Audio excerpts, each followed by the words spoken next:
साथियों, neuro health channel पे आपका एक बार फिर स्वागत है। हमने कोविड महामारी के बारे में आप सभी को जागरूक करने के लिए पहले 2 वीडियो पोस्ट किए थे। पहले वीडियो में कोविड-19 बीमारी के बारे में घर पर कैसे इलाज करें, यानी कि होम आइसोलेशन कैसे किया जाए, इस बारे में बताया था।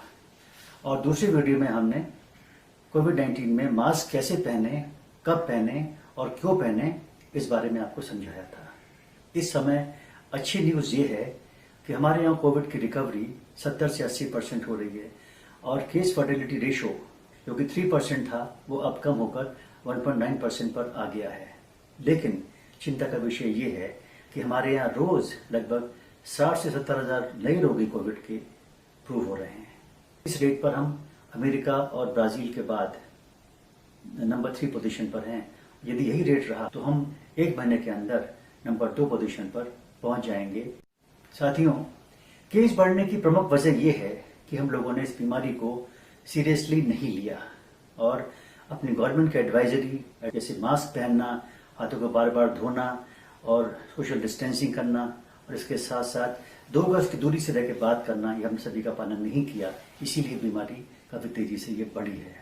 लेकिन हम इस समय भारत सरकार और हमारी उत्तर प्रदेश की सरकार के द्वारा इस महामारी को मैनेज करने के लिए बड़े स्केल पर काम किया गया है और इसी वजह से शायद केस फर्टिलिटी रेशो कम हो गया है। लेकिन हम सभी की उम्मीद आने वाली वैक्सीन पर है, जो कि अगले वर्ष शायद हमको मिल पाए। कृपया ध्यान रखें कि वैक्सीन बनाने में कुछ महत्वपूर्ण फैक्ट्स जानना जरूरी है। नॉर्मली इन्फेक्शन की वैक्सीन तैयार करने के लिए लगभग 2 वर्ष का समय लगता है। इसके बाद इसकी मंजूरी एथिकल कमेटी से लेनी पड़ती है। एथिकल कमेटी से पास कराने के बाद इसका एनिमल ट्रायल होता है, जैसे कि गिनी पिग्स पर हो या मंकीज पर हो। वैक्सीन की टेस्टिंग के 3 फेज होते हैं।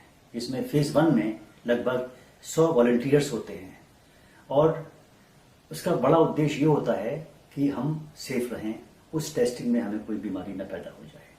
इसके बाद फेज 2 ट्रायल में वॉलंटियर्स की संख्या लगभग 1000 के आसपास हो जाती है। इसमें सेफ्टी के साथ साथ वैक्सीन की एफिकेसी भी टेस्ट की जाती है।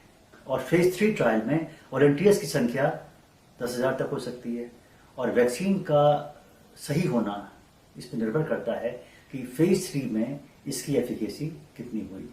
यदि वैक्सीन 70% से कम इफेक्टिव है तो ये हर्ड इम्यूनिटी प्रोड्यूस नहीं करेगी और फेज 3 के सक्सेसफुल ट्रायल के बाद ही कमर्शियल प्रोडक्शन शुरू किया जाता है, जिसमें बहुत ज्यादा खर्चा भी आता है। साथियों, कोविड-19 के आरंभ होते ही दुनिया भर के देशों ने इंटरनेशनल अलायंस किया और अप्रैल 2020 से लगभग 20 देश और 80 कंपनीज के द्वारा इस पर काम प्रारंभ कर दिया गया था। वर्ल्ड हेल्थ ऑर्गेनाइजेशन WHO के द्वारा और कई देशों ने collection for epidemic preparedness innovation यानी कि CEPI बनाया और गेट्स फाउंडेशन के साथ मिलकर लगभग $10 बिलियन का फंड एकत्र किया गया, जिससे 1 वर्ष के अंदर यानी कि 2021 के आरंभ होने तक वैक्सीन मिल सके। 4 जून 2020 को 52 देशों के एक वर्चुअल मीटिंग की गई। इसमें $8.8 बिलियन एकत्र किए गए और Grand Alliance for Vaccines and Immunization GAVI बनाया गया, जिससे करीब देशों के 30 करोड़ बच्चों को यह वैक्सीन मिल सके। और इसके बाद जुलाई 2020 में WHO के द्वारा WHO कोवैक्स प्लान बनाया गया, जिसमें 165 देश के लोग सम्मिलित हुए, जिससे सभी देशों को यह वैक्सीन अगले वर्ष यानी कि 2021 में मिल सके। साथियों, अमेरिका के Biomedical Advanced Research and Development यानी कि BARDA के द्वारा Moderna, Johnson and Johnson, Merck, Pfizer, AstraZeneca के कोलैबोरेशन के साथ ये पूरा प्रयास किया जा रहा है कि दिसंबर तक क्लिनिकल ट्रायल्स करके अगले वर्ष जनवरी में कोविड वैक्सीन की 30 करोड़ डोज तैयार कर ली जाए। ये बताना उचित होगा कि रूस ने इस महीने 11 अगस्त को स्पुतनिक 5 वैक्सीन को लॉन्च कर दिया है। लेकिन एक्सपर्ट्स का कहना है कि इस वैक्सीन का फेज 3 ट्रायल सही प्रकार से नहीं हुआ है। आपको बताएंगे कि हमारे देश में वैक्सीन डेवलपमेंट का क्या स्टेटस है। हमारे देश की पहली वैक्सीन कोविशील्ड बनने जा रही है, दूसरी वैक्सीन कोवैक्सिन होगी और तीसरी वैक्सीन जैकोविड होगी। हमारे लिए ये गौरव की बात है कि कोविशील्ड वैक्सीन को पुणे में स्थित serum institute of India SII के द्वारा ऑक्सफोर्ड यूनिवर्सिटी इंग्लैंड और एस्ट्राजेनेका फर्म के साथ मिलकर बनाया जा रहा है। Serum institute of India immunobiological drugs और वैक्सीन की दुनिया में सबसे बड़ी कंपनी है। कोविशील्ड का इस समय फेज 3 ट्रायल चल रहा है।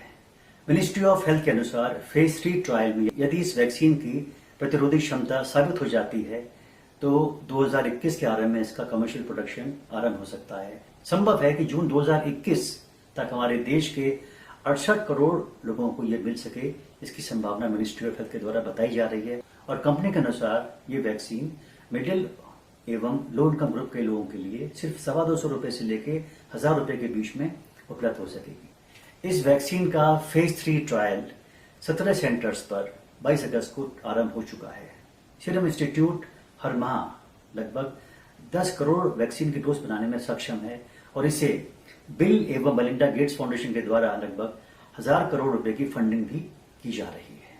साथियों, हमारे देश की दूसरी वैक्सीन कोवैक्सीन है, जिसे भारत बायोटेक के द्वारा Indian council of medical research यानी ICMR और Asian institute of virology NIV के साथ मिलकर बनाया जा रहा है। इस वैक्सीन को इंट्राडर्मल रूट से देने के लिए Central Drug Standard Control Organisation यानी कि CDSCO के द्वारा परमिशन भी मिल चुकी है। इस वैक्सीन का मैन्युफैक्चरिंग भारत बायोटेक की बायोसेफ्टी लेवल 3 लैब में हैदराबाद में आरंभ किया जाएगा। इस समय ये वैक्सीन फेज 2 के ट्रायल में है।